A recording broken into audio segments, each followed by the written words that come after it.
Yo soy Berenice Telles.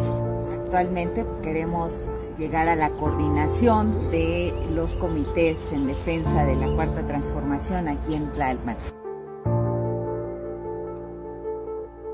Quiero platicarles un poquito de mi historia, quién soy, para que me conozcan. Estudié la carrera de Sociología, soy licenciada en Administración, soy periodista, soy mamá de 2 hermosas niñas. En aquellos ayeres, Cuautitlán Izcalli era un pueblito. Yo recuerdo que enfrente de donde vivíamos había un establo. Entonces mi mamá compraba leche de vaca. Ahí pasé la primera parte de mi infancia, una infancia muy bonita.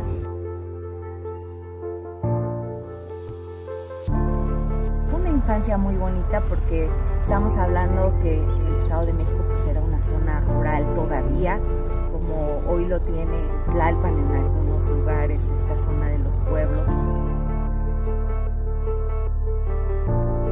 Extrañamente yo me fui a cursar la preparatoria al colegio holandés a Polanco, pero no me fui yo a estudiar ahí porque yo quisiera.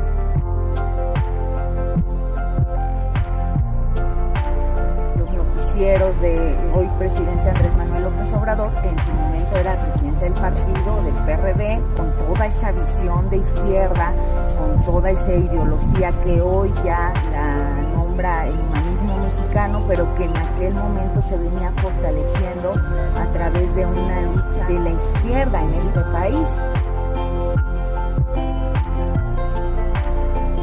Hoy, después de 20 años atrás, puedo decir que valió la pena. Como ya sabrás, pues eran los miles de rechazados de la UNAM. Y sí, pues contrastó lo que estaba yo viviendo en Venustiano Carranza, en una zona popular, con Polanco, porque aquí no falta nada y porque allá en donde vivo, en esta zona popular, hay lugares donde los chavos que ya no tuvieron la oportunidad de estudiar como yo, pues ahora están trabajando o están en las calles, o este choque, wow, ¿qué onda, no? Hago mi examen para la UNAM en la carrera de Sociología y me empiezo a involucrar más en los temas políticos. Se viene la huelga del 99 de la UNAM. Yo ya estaba dentro de la UNAM, pero no podía ingresar porque estaba la huelga. Y ese inter fue cuando empezamos a militar mucho dentro del PRD. Vivimos el proceso para que fuera de gobierno el ingeniero Cárdenas. Mi papá trabajaba para el periódico Novedades, llegaba con el periódico, con las revistas de política, todo el tiempo hablaba de política, todo el tiempo hablaba de cambio, era un hombre muy comprometido con la izquierda.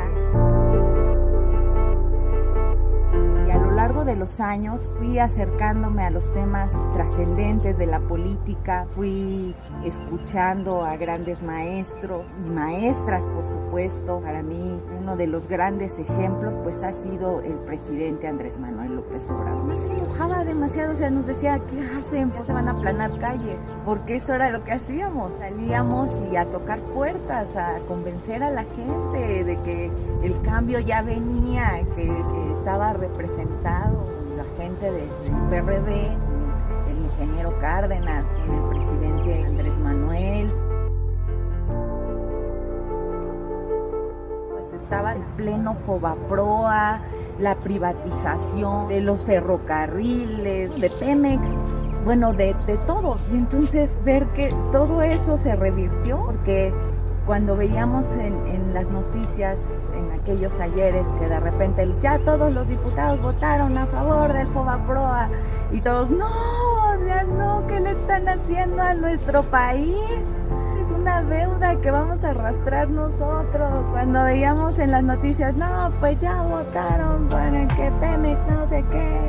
Y era una cosa, pues que bueno, ahorita te lo platico y se me enchina la piel de recordar la tristeza con la que veíamos cómo iban desmantelando a nuestro país, desmantelando al Estado, la fortaleza, la grandeza de México.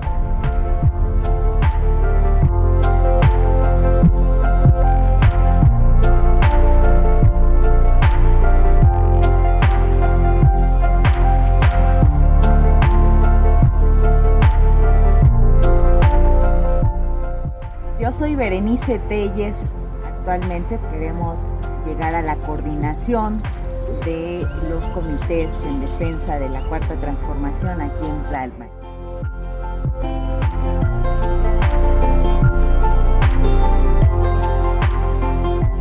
Estudié la carrera de Sociología, soy licenciada en Administración, soy periodista, soy mamá de 2 hermosas niñas y mi familia es de Michoacán.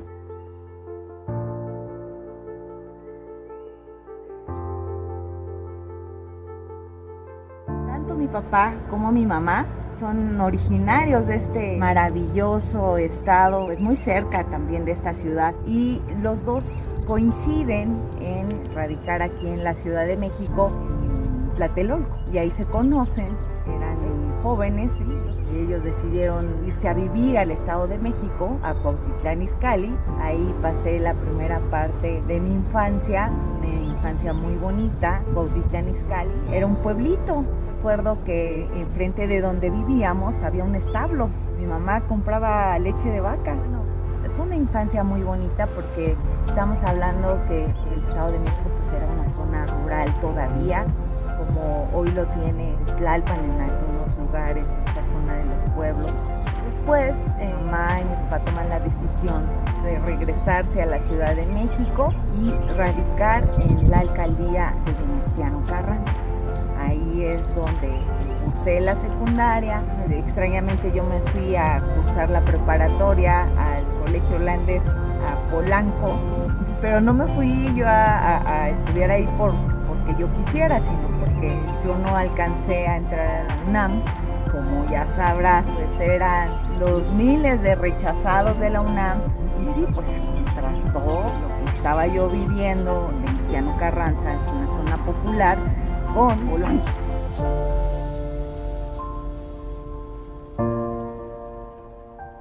Exactamente, vino el choque y esta conciencia de por qué esto aquí pasa, por qué aquí en Polanco están los lujos, por qué aquí no falta nada y por qué allá en donde vivo, en esta zona popular, hay lugares donde los chavos que ya no tuvieron la oportunidad de estudiar como yo, pues ahora están trabajando o están en las calles, o este choque, wow, ¿qué onda, no? En ese momento me sentí privilegiada, afortunada, porque mi familia pudo darme esa posibilidad de seguir estudiando y de pagar una escuela, que muchos no tienen esa alternativa, ¿no?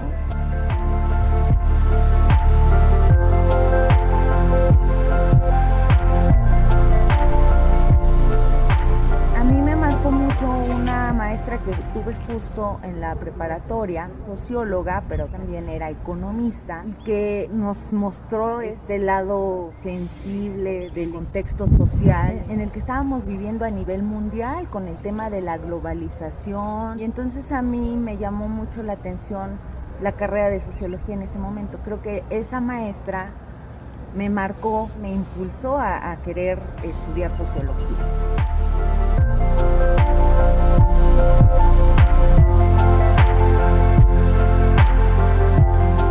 De la preparatoria hago mi examen para la UNAM en la carrera de sociología y me empiezo a involucrar más en los temas políticos. Se viene la huelga del 99 de la UNAM.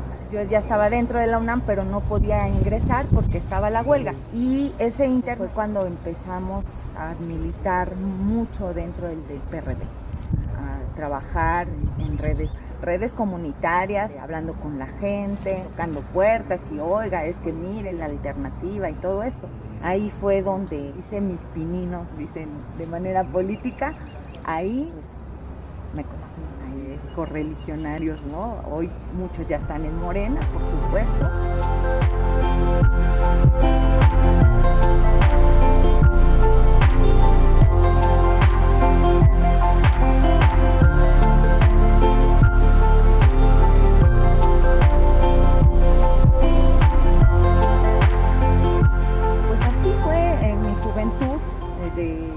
Activista. Pues ya tenía yo 18, 19 años cuando ya estábamos integradas en las filas del PRD.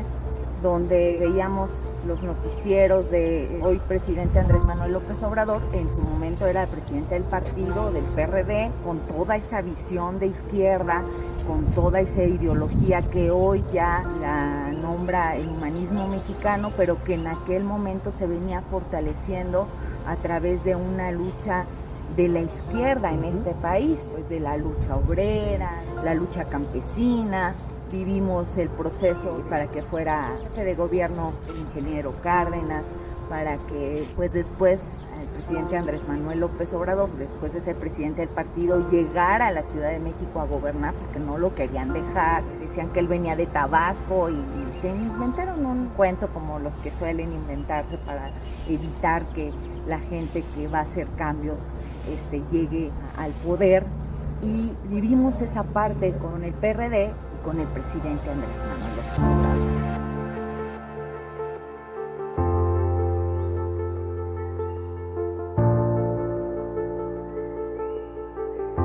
Papá trabajaba para el periódico Novedades, llegaba con el periódico, con las revistas de política, todo el tiempo hablaba de política, todo el tiempo hablaba de cambio, era un hombre muy comprometido con la izquierda, siempre informado de todos los acontecimientos políticos del diario vivir. O sea, yo te puedo decir que en casa desayunábamos noticias, comíamos noticias y cenábamos noticias, porque todo el tiempo era el tema en la casa. Fue una gran influencia en mi vida.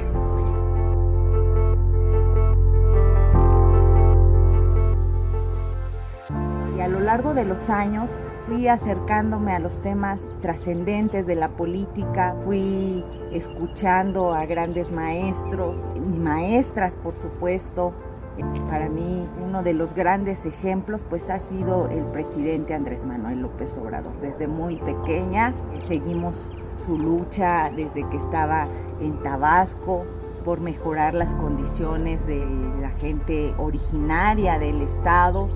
Hemos seguido muy de cerca a nuestro líder moral, nuestro líder ideológico, y tengo una hermana con la que también coincidimos. Te digo que en la casa se desayunaba política, se comía política, se cenaba política. Entonces, mi hermana estudió ciencia política. Yo me fui más por la sociología y luego estudié administración en otro momento de mi vida. Pero mi mamá se enojaba demasiado, o sea, nos decía, ¿qué hacen? Ya se van a aplanar calles, porque eso era lo que hacíamos. Salíamos y a tocar puertas, a convencer a la gente de que el cambio ya venía, que estaba representado la gente del PRD, con el ingeniero Cárdenas, con el presidente Andrés Manuel, con toda esta lucha, Eberto Castillo, y bueno, muchos personajes de izquierda que en ese momento, pues era maravilloso escucharlos, era una cosa extraordinaria, era como decir, oye, sí se pueden cambiar las cosas, sí es cierto, sí se puede acabar con la pobreza, sí se puede acabar con la marginación, oye, sí es cierto, yo no tenía por qué haberme ido a estudiar a Polanco, yo pude haber cursado la preparatoria cerca de mi casa y una educación pública de calidad. Estos contrastes que veíamos, que decían, sí se puede hacer un cambio. Ahí con mi mamá de repente había diferencias y decía, ¿por qué hacen esto? O cuando había periodos electorales y que tenías que llegar a altas horas de la noche, pues no era como normal, ¿no? Que llegaras tan tarde. Decía, mamá, ¿qué haces a estas horas en la calle, en la noche? ¿Qué pasa? Pues, mamá, estábamos acá y peleando los votos y esto y aquello. Y pues mi mamá como que no lo entendía porque era más bien comerciante. El político en la casa era mi papá. Entonces mi mamá como que no alcanzaba como a entender esta parte, como que decía, no entiendo por qué si no les pagan, ahí están. Pero era más bien esa conciencia, de ese anhelo de que las cosas fueran diferentes. Hoy, después de 20 años atrás, puedo decir que valió la pena.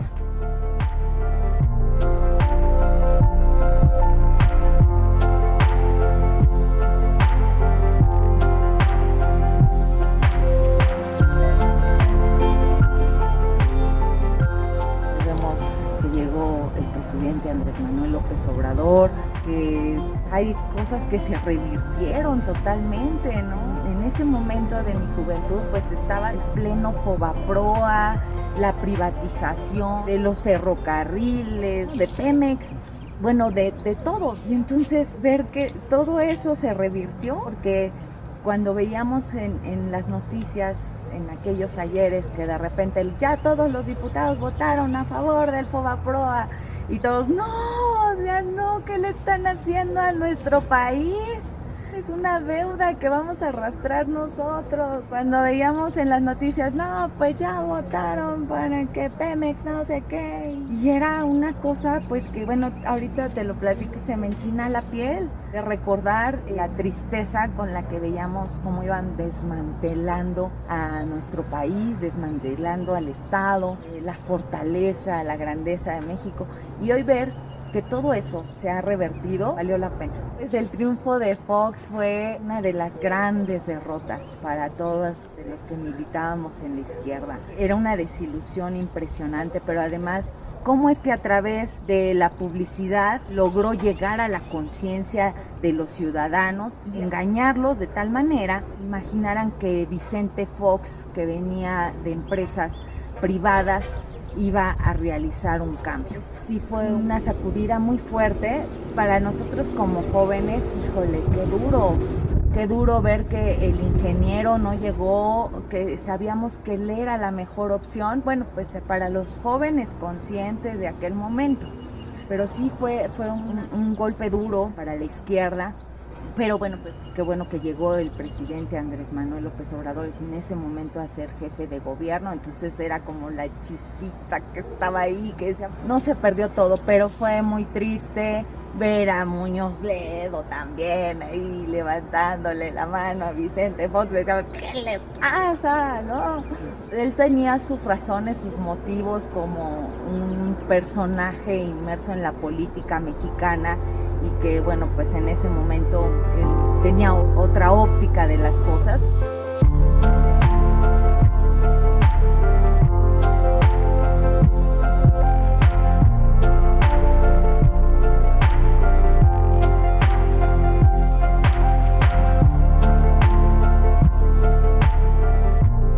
Después de eso, cuando vivimos el desafuero, entonces jefe de gobierno, cuando vimos todo este ataque mediático, donde lo acusaban de todo, salieron el videoescándalo, donde vimos claramente cómo la derecha pues articuló todo este escenario para que él no llegara a ser candidato a la presidencia. Lo vivimos muy de cerca, de repente amanecer un día, decíamos, pues vamos las noticias, ves al este monigote de pelos verdes, con este diputado, que no voy a decir su nombre, pero que recuerdo perfectamente, y a tirar, a aventar toda la porquería que pudieron haber hecho para que la izquierda no avanzara. Y pues otro duro golpe y resistió nuestro presidente la embestida. Fueron momentos muy duros, claro, para la izquierda, muy tensos para el país también, porque hay que decirlo, el contexto en el que estaba en esos momentos nuestro país. Estábamos viviendo una crisis muy fuerte en términos sociales, económicos, políticos. Sin embargo, bueno, pues no logran su objetivo, aunque el presidente manejó muy bien las cosas de tal manera que cuando les puso, ahora sí, el puñal para denme, ¿no? Con y siempre no, dijeron que siempre no era necesario porque ya había toda una conciencia en la gente. México se empezaba a transformar, México empezaba a pensar diferente, se empezaba a dar cuenta de todos los estragos que hizo el periodo neoliberal a nuestro país. Aunque ya se habían dado cuenta, más bien yo siento que México no se había empoderado como para decir, ahora sí los quitamos, no nos importa. Y creo que desde ahí empezó a generarse todo este movimiento que nos llevó ahora a lo que es la cuarta transformación. Ese proceso nos tocó vivirlo.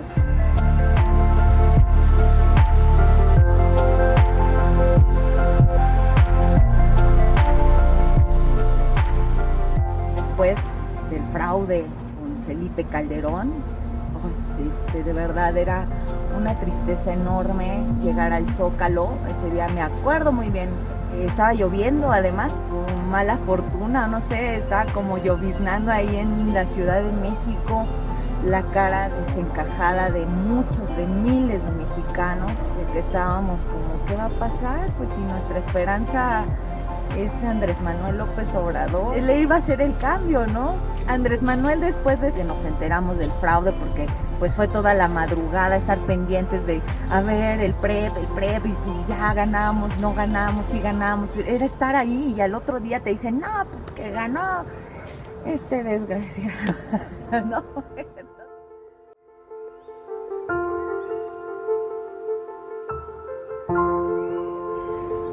Cuando Andrés Manuel llama a una asamblea, dice, a ver, tranquilos todos, porque todo el mundo decía, pues vámonos en armas en contra de este gobierno, de este sistema que prevalecía aquí en nuestro país. Nos dice, no, tranquilos, nadie va a agredir a nadie, aquí todos tranquilos, todos somos pueblo y la lucha va a ser pacífica, resistencia civil y pacífica.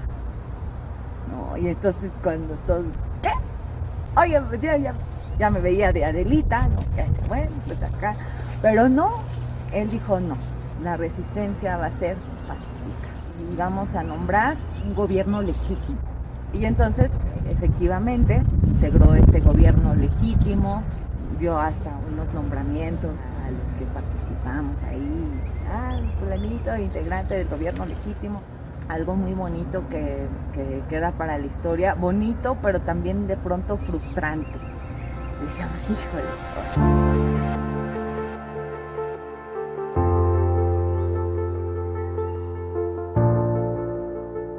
Yo quiero decirte que hubo un momento en que yo me desanimé, yo dije, híjole, es que eso del gobierno legítimo, es que ya.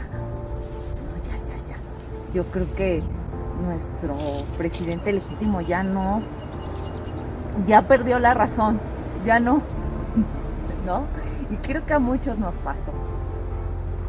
Y entonces, bueno, pues efectivamente viene el gobierno legítimo, viene este andar del presidente, que no sería la primera vez que lo hiciera, este andar nuevamente por todo el país, el presidente caminando, haciendo asambleas, tocando puertas, visitando gentes, convenciendo, sumando esfuerzos, pero además diseñando una estrategia para que no volviera a suceder este fraude que sucedió, ¿no? Desde abajo con la gente, convenciendo a todos de que era necesaria la organización.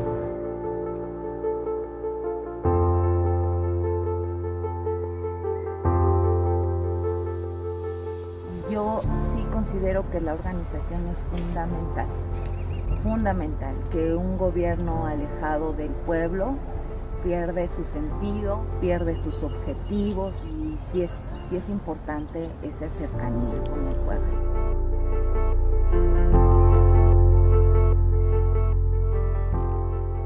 Después de este largo proceso en la lucha por la transformación, pues vienen muchas definiciones para el presidente Andrés Manuel López Obrador. Empieza a consolidarse este movimiento que se convierte en un partido político que se llama hoy Morena y que en mi caso, bueno, pues yo estaba como servidora pública en el gobierno de la ciudad y entonces yo me quedo en medio porque hubo equipos que se fueron inmediatamente, brincaron a Morena, otros que yo decía, ¿qué onda? O sea, pues nos quedamos en el PRD, pues si el PRD construyó todo esto.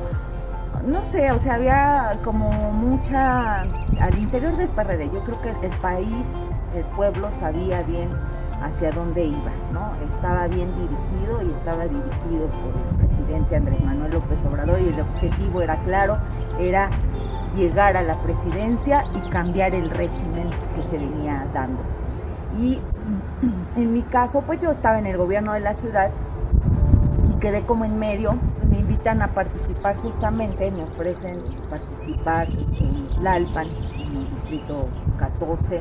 Pues yo participé, quiero decirles que, bueno, pues se viene la derrota que ya se veía más que anunciada, la sentíamos, o sea, yo sabía algo dentro de mí, me decía, oh no, creo que no era por acá, ¿no?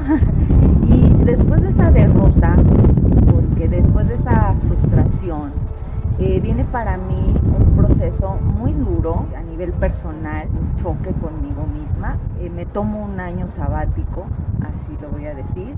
Puse mi negocio, me relajé, dije, a ver, Berenice, toda tu vida has estado metida en esto desde muy niña, creo que te mereces pensar en otra cosa, hacer otras cosas, vivir otras cosas, y entonces la política en estos momentos, no quiero saber nada de política, y así fue.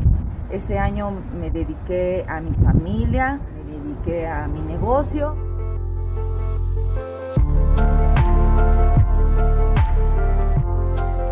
Y de repente, pues alguien me habla y me dice, oye, Ver, te invitamos a participar en un periódico, necesitamos que nos ayudes con los temas políticos, porque además tú estás involucrada en esos temas. Y yo dije, bueno, sí, pues si es hacer notas o revisar redacción o cosas así, sí lo puedo hacer, con mucho gusto. Después me dicen, no, pues sí, pero también queremos que te vayas a la mañanera. ¿Qué? No, yo decía, no, yo no quiero, ¿no? Buenos días, señor presidente. Berenice Telles, del Diario Nacional. 1+1. Pues aprovechando que está la jefa del SAT, preguntarle sobre esta controversia, esta polémica que ha habido respecto al aumento de impuestos para el uso y aprovechamiento del espectro de la banda 800 MHz. Y fue algo muy bonito, la verdad. Me marcó mucho, y también pues ver a la gente cuando llega y te pide cosas y te dice, oye, dile al presidente que nos ayude porque esto está pasando, ¿no? Y él no sabe. Y entonces cuando te vuelves la voz del pueblo, cuando hay un espacio que él construyó para que la gente estuviera informada, pero también para que él supiera lo que pasa, no, pues qué bonito, qué importante. Y dije, valió la pena todo esto. Valió la pena los sinsabores, valió la pena cuando te sientes tan frustrado, porque hubo momentos de profunda frustración.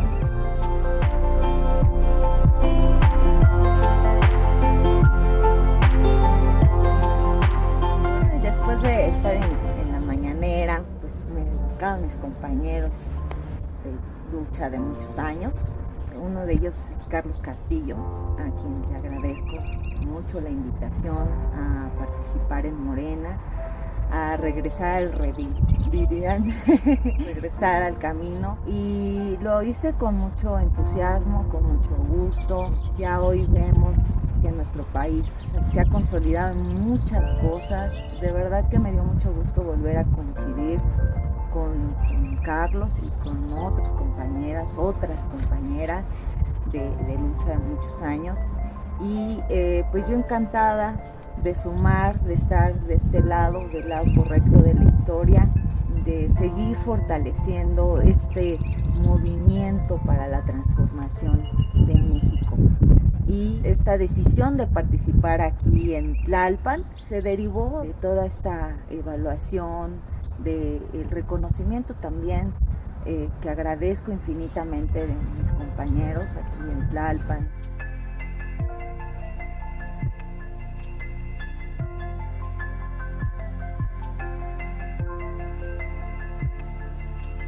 Me siento muy honrada de que me hayan permitido sumarme una vez más a las filas de Morena y trabajar para construir, para cambiar el rumbo que lleva Tlalpan.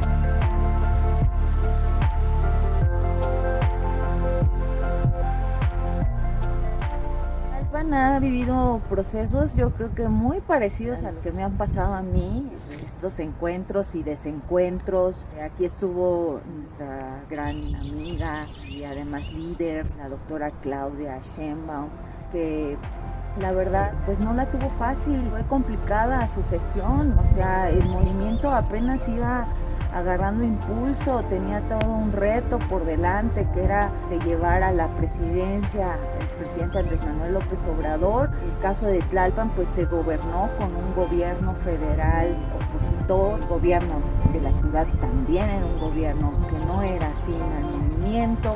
Creo que ella hizo su labor aquí en Tlalpan de manera muy concreta, muy correcta. Vimos una transformación principalmente en los espacios públicos, en lo que le correspondió a la alcaldía. Sí hubo cuestiones importantes en las que ella avanzó.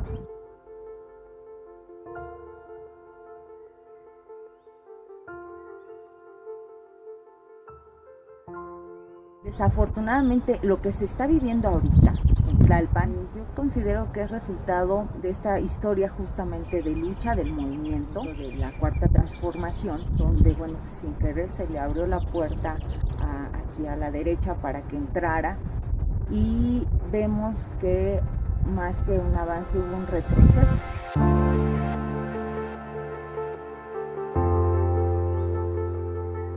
Porque observamos que no hay coordinación con ninguno de los gobiernos, ni local ni federal, que en todo el momento hay una confrontación directa de hacer quedar mal a ambos gobiernos, de decir, no trabajo y entonces me encuentro aquí porque pues aquí estoy cómoda, yo recibo mi salario y si no me coordino no pasa nada porque yo sigo cobrando, ahí los hago quedar mal. Si algo sale mal, voy a decir que no es cosa mía, es cosa del gobierno de la ciudad.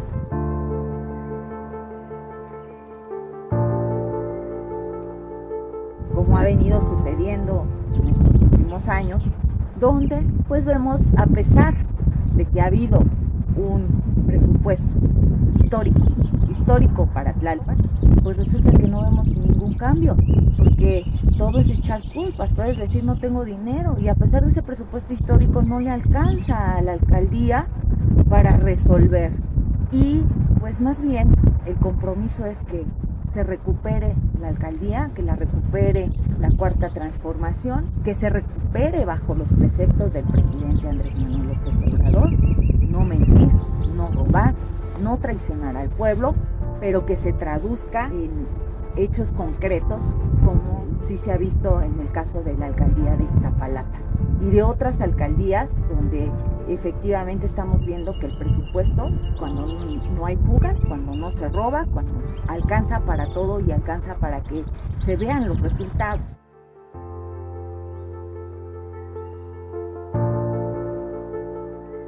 Obviamente pues sí hay que tener un trabajo coordinado con los ciudadanos, trabajar de la mano, trabajar con el pueblo para saber cuáles son las necesidades, para caminar juntos. Hay cosas que se tienen que resolver de manera conjunta, de la mano, con los ciudadanos, con el pueblo, con el gobierno federal, con el gobierno local. La alcaldía pues tiene que cubrir su labor principal, que es pues los servicios públicos, los servicios elementales, espacios públicos limpios, espacios públicos iluminados.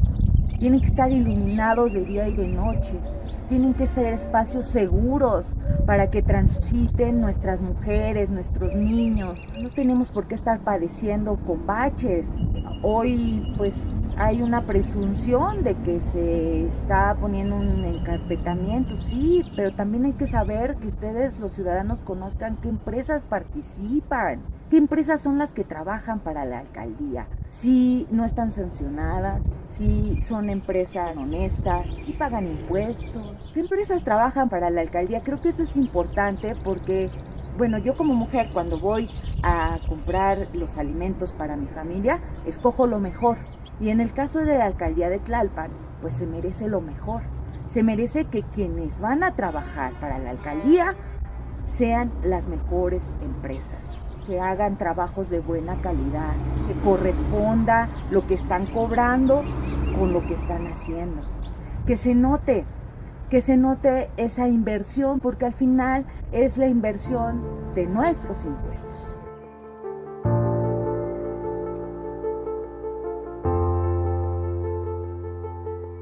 Esa es la propuesta. En realidad, eso es lo que se tiene que hacer en una alcaldía. Transparentar los recursos públicos, como lo hace el presidente todos los días en las mañaneras. ¿Por qué no hacerlo en las alcaldías? A ver, señores, estas son las empresas que participan en la alcaldía. Estos son los contratos que se les están dando. Y son empresas que pagan impuestos. Son empresas que no tienen sanciones. O sea, eso hoy no lo sabemos. No lo sabemos los ciudadanos de esta alcaldía, y lo peor es que nos venden un reencarpetado de muy mala calidad, pero eso sí nos lo venden con bombo y platillo, y resulta que hay lugares donde se puso hace 6 meses y ya se botó. Lo mismo pasa con las lámparas, lo mismo pasa con las obras públicas, con la pintura, con la impermeabilización, con todo eso. Entonces creo que lo principal es transparentar el uso de los recursos públicos.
Estamos aquí en este emblemático lugar de Tlalpan, Parres el Guarda, que tiene una historia maravillosa que data pues de la época de la colonia. Y bueno, pues se las voy a platicar para que conozcan un poquito de la historia de esta alcaldía maravillosa que tanto amamos. Y bueno, pues el nombre de Guarda proviene de la época de la colonia, cuando en esta zona se colocó una estación de guardia aquí en el Camino Real a Acapulco. Esta carretera nos lleva a Acapulco. Duró este espacio utilizado justamente como estación de guardia 250 años. En 1800 se fundó aquí esta hacienda que ustedes ven, que se llamó la Hacienda El Guarda, precisamente por esa connotación de que era una estación de vigilancia.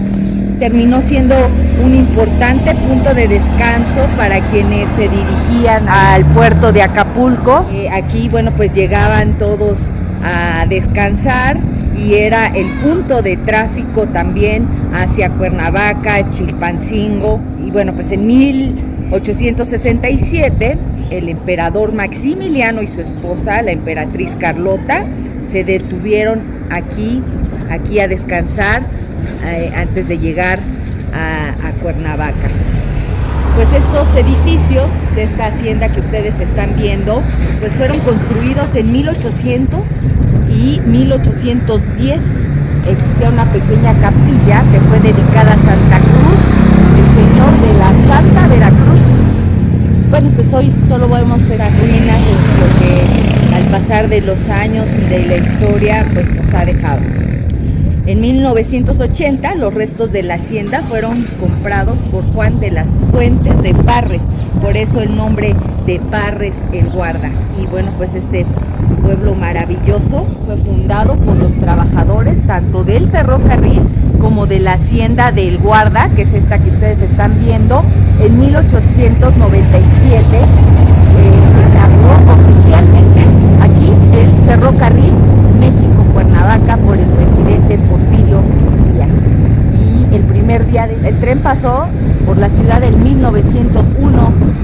Imagínense nada más qué riqueza cultural, histórica tiene este lugar tan bonito que es Parres el Guarda, que está aquí en nuestra amada alcaldía de Tlalpan. Déjenme también platicarles que los zapatistas fueron sacados a finales de 1914 por las fuerzas del general Huerta, quienes se encontraban en esta hacienda, pues así, tomada como, podríamos decir, como una trinchera, y pues fueron desalojados en 1914 por el general Huerta. Y estas ruinas pues explican perfectamente que aquí hubo bastantes acontecimientos importantes de gran trascendencia no solo para esta ciudad, sino para nuestro país. En 1925 se construyó la carretera Federal México-Acapulco,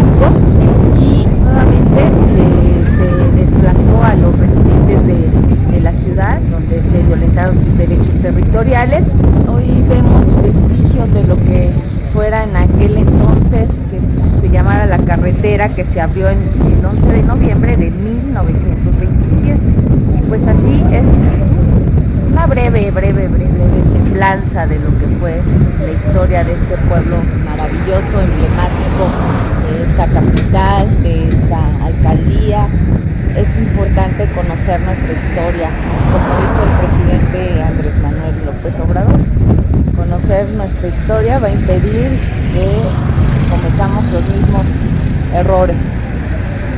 Entonces, bueno, pues aquí los dejo. Gracias.